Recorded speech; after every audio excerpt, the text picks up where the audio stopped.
The story of the disaster that had happened on Everest in 1996 really captivated me. There's something so gripping about it and so fascinating. It's one of the great mysteries and moments on Everest.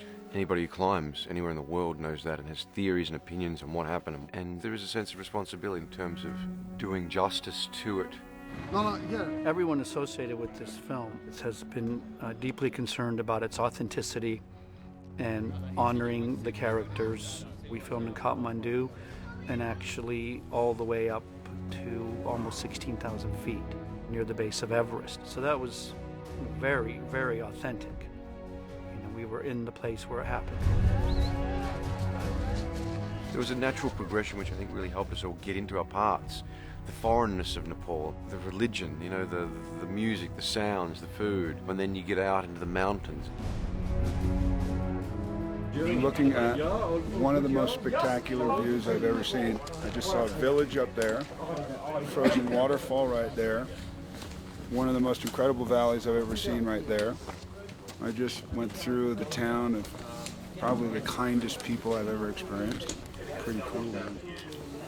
Nepal is a world unto its own. It's a beautiful place, but the infrastructure is not set up for typical movie making. Most of what you see as you're hiking up has been carried up by hand and by yaks. To think about an entire crew getting up there every morning and the logistics that it takes to do that is extraordinary. There are times where you have helicopters flying over from one unit to the next unit, transferring an actor to a stunt scene, or then bringing them back for something else, or bringing food to the second unit. It was a sight to behold.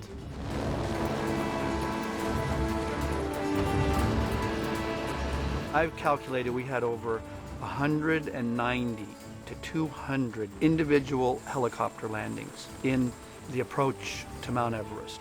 It totally eclipsed any other logistical effort I had made in the Himalayas.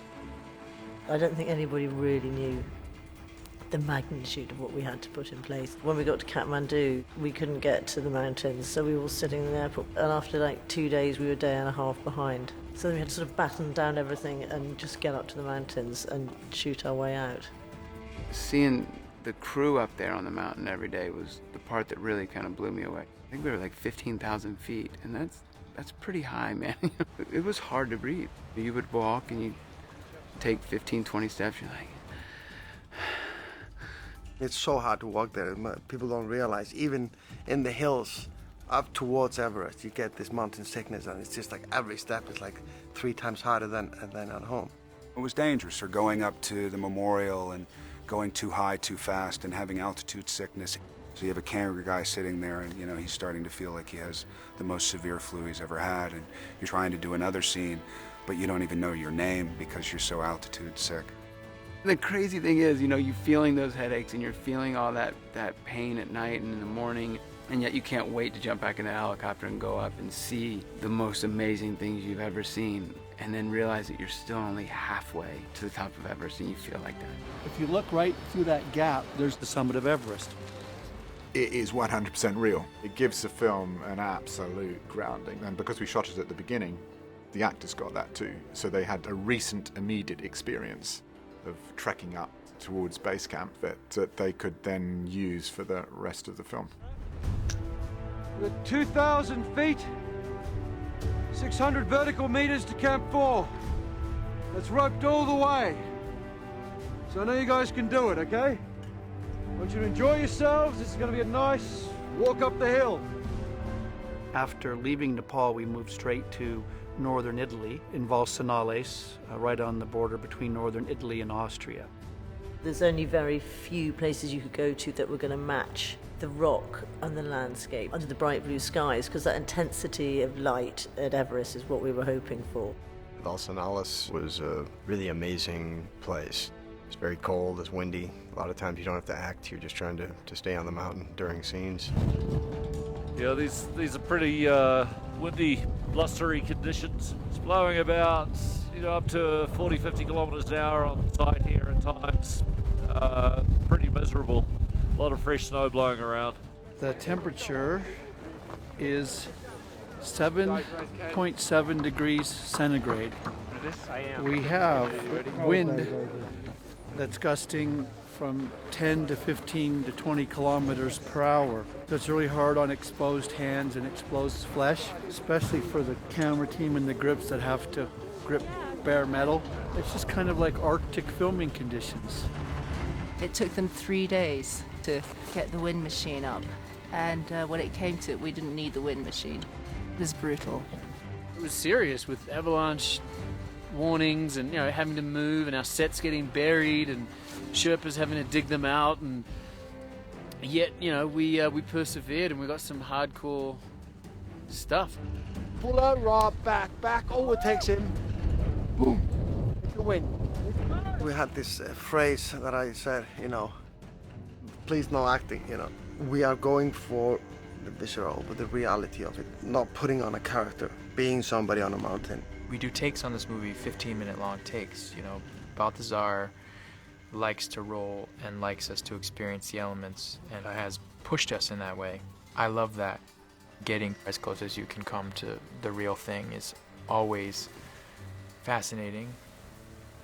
There's no substitute for how an environment really impacts upon you, and whether that's freezing wind or, you know, driving sleet and snow and your inability to see properly and breathe properly. I'd rather suffer through that knowing that it's going to look authentic and amazing than be uncomfortable.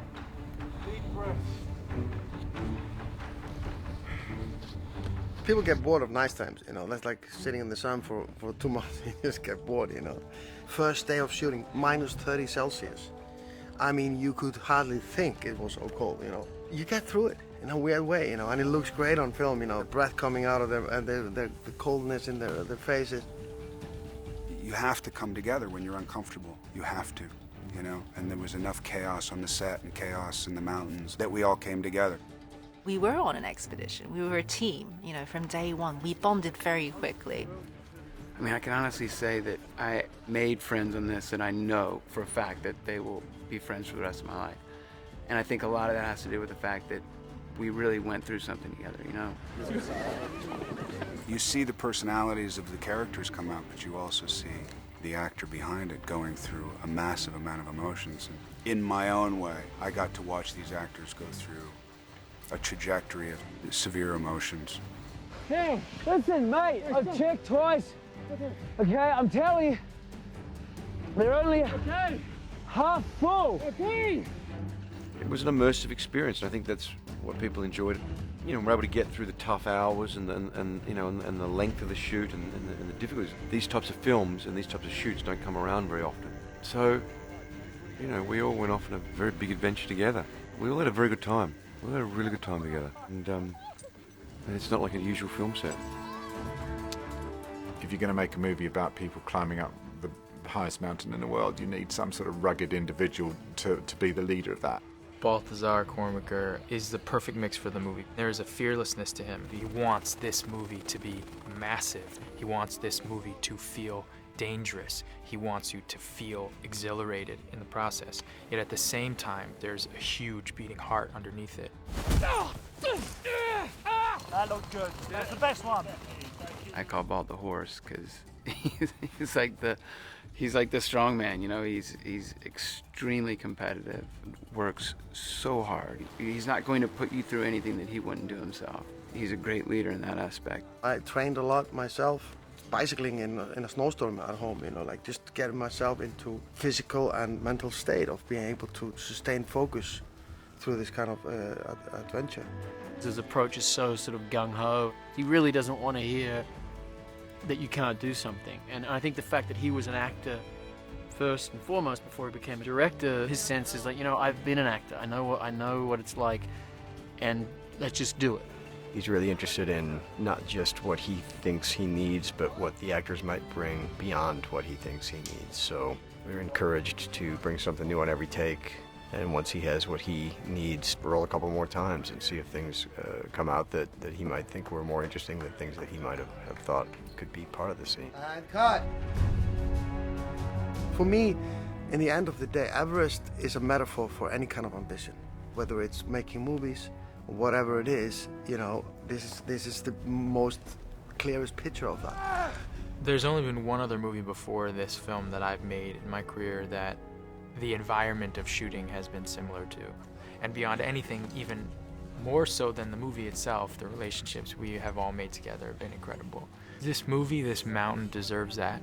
I think Universal and Working Title know that, and I think they are working as hard as they can and have for so many years developing this project because they want to do service to all the people who perished and those who have been up there, have summited, have come down safely, and those who wish to in the future. Part of being human is reaching out to try and conquer different things. There's something in the human being who wants to do what Jake does in the movie, which is to touch the top of it. I think we've gone a long way towards doing that.